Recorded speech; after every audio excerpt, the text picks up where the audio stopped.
Okay, everybody, welcome Majesticks GC. We have Captain Lee Westwood, Captain Ian Poulter, Sam Horsfield, and Captain Henrik Stenson.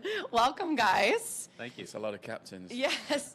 So despite being the Euro team, this is actually a home game here for most of you this week. Tell us a little bit about what it's like to have a live event in your backyard and how this week is different for you. Bed. It's good. Sleeping in your own It's bed, awesome. that's always nice. Yeah, we don't, very rarely, wherever we've played on tour, very rarely do you get the opportunity to have home-cooked food, sleep in your own bed, the luxuries of being around the house with family, friends, and your pets, and it's pretty cool. What are you cooking this week? Whatever you want, Henrik, darling, all whatever right. you want. That's good. That's good. Thanks for the invite. So later this afternoon, you guys are hosting a Little Sticks clinic for disabled children. Can you tell us a little bit about the clinic and what you guys have planned for this afternoon? Go on. Yeah, Absolutely. Little Sticks is a community-based charity which is going to be on the front of our golf bags. We're very proud to help these children this afternoon. It's something that we're going to be sharing in numerous places wherever we play, and a really cool initiative for us to, give back and help out. We all aspire as kids to be golfers, and it's wonderful for us to be able to help these kids learn this great game of golf. That's great. Awesome. Is Mike McAllister here? Yeah, Yes, there you are. Kick it over to Mike. Thank you. So this is for the three captains. Bubba and Brooks were in here yesterday, and they were talking about the business side of things, and I'm just wondering how much you guys are kind of enjoying the business side of being captains. Henrik? Well, I mean, it's obviously interesting, but then you got some challenges in. Why did you look at me then? No, I Did you mean see that's obviously part of it, and I mean I feel fortunate to have these guys by my side, and we in Majesticks are in a different position with three captains, and obviously we can bounce a lot of ideas and share knowledge, and together with a strong team that we have around us to try and make that side work. That's one part of it. Of course, we want to make sure that we can be the best we can in that department, but I think ultimately it's about playing golf as well, and we haven't had the best start to the season for our team, so we got some work to do, and I think all three of us are equally or more focused on getting the birdie putts to drop rather than business side of things as we stand here now. So yeah, it's one part of it, and I'm happy to have these guys by my side. Lee, do you ultimately have the most voting power? Well, we've had this franchise model in place for a little bit longer than maybe some of the other teams. So, that we've got a structure in place and a team in there already.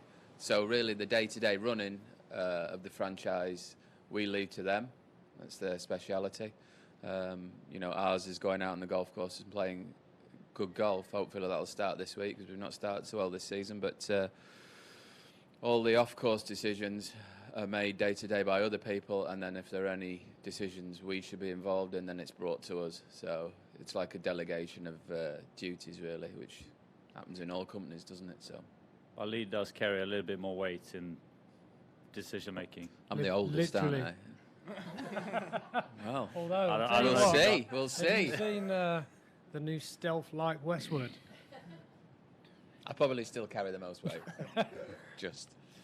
And Ian, I had a question for you. Obviously, big car collector. I'm just wondering I assume you're commuting each day here. So what's your thought process in terms of which car you decide to drive? I've left them all at home today. I know we live very close, but we decided to Speedbird, who help us fly around, had an option to pop here on a helicopter this morning. So we was kind of doing a site visit around Orlando to see if there's any cool areas where we may be able to build a Majestic Stadium golf course. So it took about 6 minutes door to door, and made it very easy. Helicopter every day, then? It's looking like that, yes. You know, Orlando traffic gets pretty busy at times, so, you know, more time at home would be great. Great. You good? Yeah, one last question. Just going back to Little Sticks, have you guys had a chance or opportunities in the past to work with adaptive golfers? And if so, do you have any like personal or specific stories you can share about that? Well, I mean, have you? You've got. Yeah, I mean, I've done a lot of stuff with junior golf and para golfers back in Sweden. I've been involved with that for more than a decade now, and yeah, I got some. I mean, some pretty cool stories. I don't know how much time we have, but it's more, I think, about using the game of golf to have fun, to get out, to create friendships, and you know, just seeing the pure joy in being out there playing golf, practicing golf, and we've had a lot of fun over the years, and you know, I've been thoroughly enjoying it myself, being part of that, and that's anything from organizing tournaments for the para golfers to having these camps where beginners or someone that's never been in contact with the game of golf or maybe any sport to be able to come out and really get a chance to do that. So that's something that I've done through my foundation back in Sweden, and really pleased to see that we can kind of join forces here and create something with the Little Sticks as well. So yeah, that's it's going to be a lot of fun, and we'll have the first clinic this afternoon. So Yeah, this Little Sticks initiative is obviously something that's closely linked to our franchise, the Majesticks. But you know, there's a lot being said about growing the game and stuff like that, and people, you know, thinking about doing that.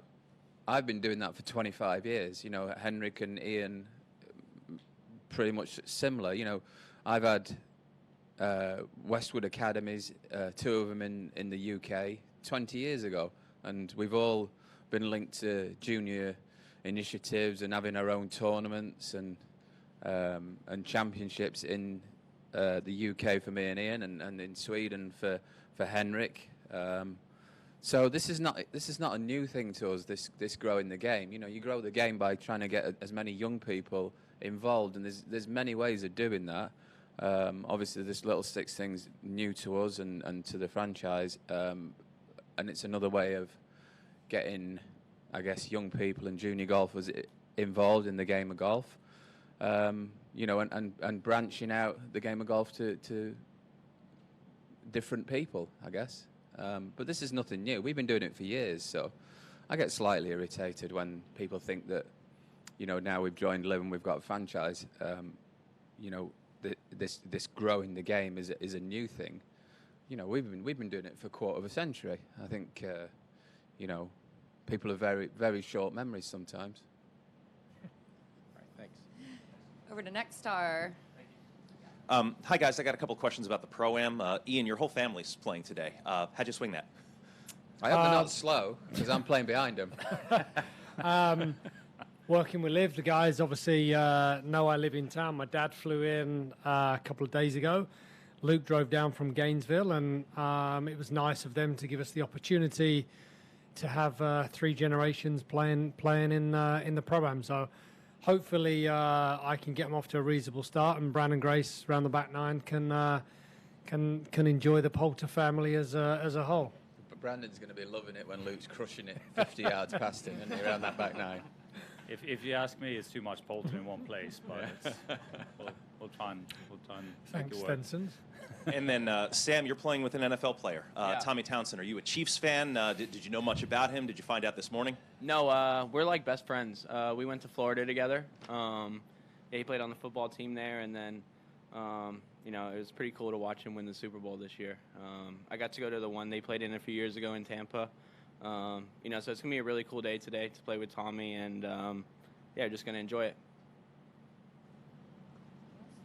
Sam, I just something struck me when Lee was talking about how he's had an organization for 25 years Yeah. and been giving back for 25 years. How old are you? 26. Okay, so Thanks, Jane. what's it been like this last year, like getting to play with these three legends of the game and like learning from them? Tell us a little bit about what that experience has been like and how you've grown both as a person and as a golfer. Yeah, it's amazing. Not very many 26-year-olds get to say they get to, play with three legends of the game. Three really old people. So it's been amazing. We play every week. We play our Tuesday practice round game or Wednesday practice round game. Yeah, sorry. How's that going How's for it you? going? Yeah, me and Henry, Enjoy that. keep getting slapped. But I reckon just it's the young guys against the old guys. and Yeah, the young guys have not won yet. I think you're but 10 we're and 0. I getting think that's the statistic. But no, yeah, it's been a lot of fun, and as you can see, they have great camaraderie between them, and we have a lot of fun, wherever we are in the world, doing whatever we're doing, So yeah, it's been a great time.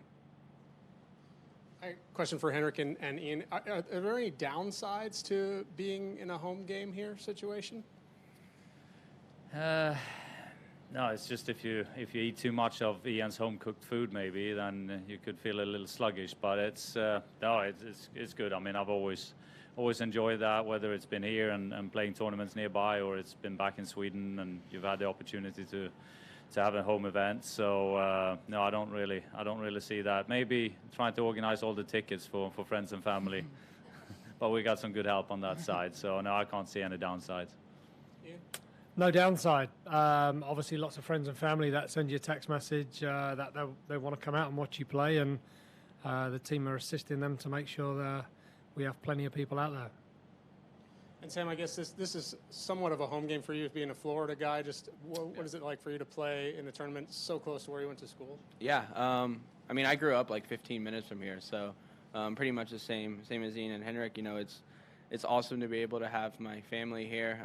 My grandma, she's 87. She hasn't watched me play in like 15 years, so she's coming out this week. So that's gonna be really, really cool. So yeah, just enjoy the moment and just have a good time. Yeah. Over there.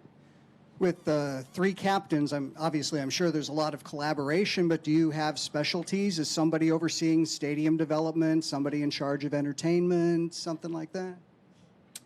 Well, look, we're in charge of not finishing 12th, which Not going well so which far, is not is it? going well at the minute. So we're working on that. But we've got a great team of people behind us that, as the guys have said, we leave to do the day-to-day running of the business, which is their speciality. And our job is really to have as much time as we can focusing on our golf game, so we don't finish 12th. So there is a small stable of people that help run Team Majesticks. Are you perhaps further along than the other teams in terms of having that backup staff? Yeah, I think so. I would say we probably are. We've been kind of ahead of the curve on a number of aspects in getting the franchise set up and everything that we've kind of established to date. So, proudly, I think we've done a really nice collective job in putting together the right people to push our Team Majesticks forward. And then, Sam, what do you do when they're having meetings? Sit there and listen and put in my input a little bit. Go where you're told? Yeah, no. No, they're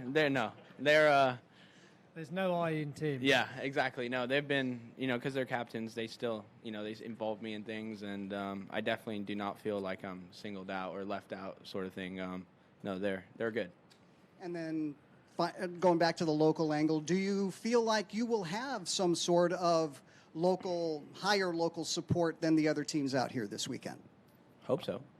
I believe so. I think we're going to have great support. The only thing that you might think normally is that if you have a home game, you would have a home game advantage on the golf course, and I don't think that might be the case this week because we haven't played out here a lot.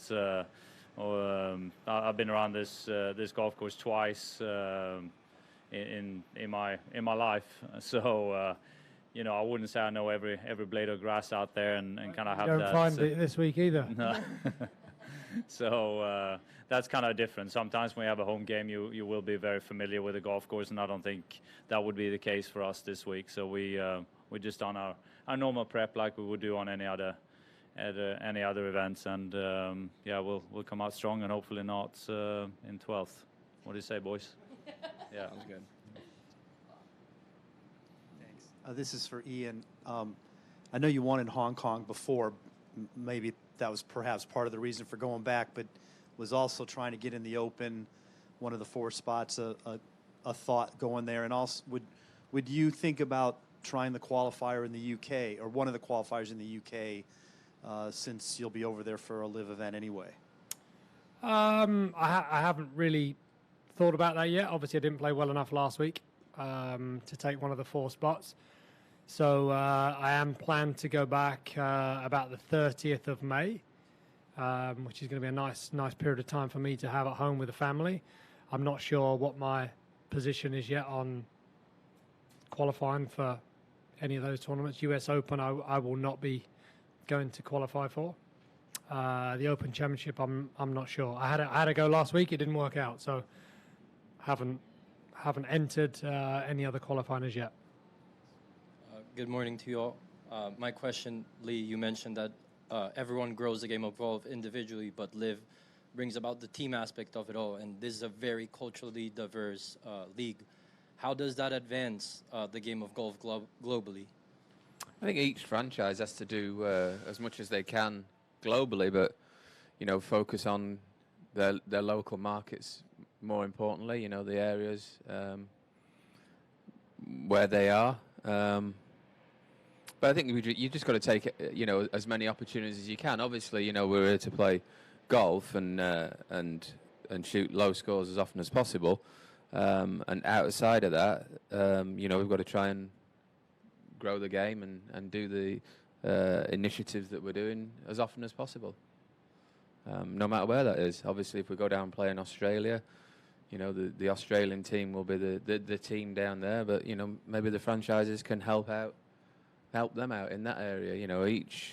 Each franchise will have an area where they're favourite in, really. So I know Taylor's doing something in Oklahoma on the Monday in a few weeks' time.